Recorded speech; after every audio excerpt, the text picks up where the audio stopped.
Bonjour, une vidéo pour apprendre à traduire ce qui, ce que, ce dont.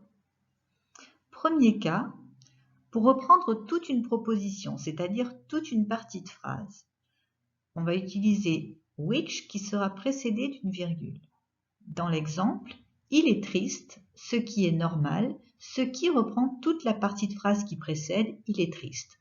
Et on pourrait remplacer ce qui par et ceci. Il est triste, ce qui est normal, ou il est triste et ceci est normal. Donc dans ces cas-là, he is sad, et on remplace ce qui par which is normal. Deuxième cas, après all, pour dire tout ce que, tout ce qui, tout ce dont, ce qui, ce que, ce dont se traduit par that. Par exemple, il a pris tout ce qui était sur la table. He took all, puisqu'il y a all, ce qui va se traduire par that. He took all that was on the table.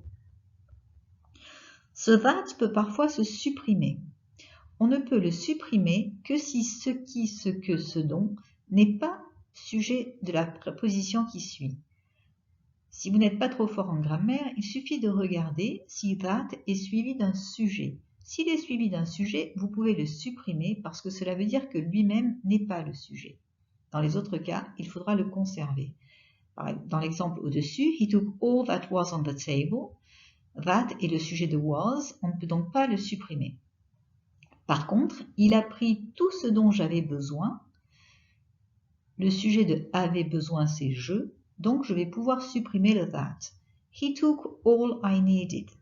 J'aurais pu dire he took all that I needed, mais je peux le supprimer puisqu'il y a I après that et devant le verbe needed. Dans tous les autres cas, pour traduire ce qui, ce que, ce dont, vous utiliserez what. Exemple, je comprends ce qu'il veut.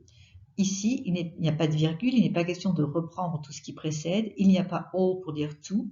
Donc, on va dire I understand what he wants. Voilà. Goodbye.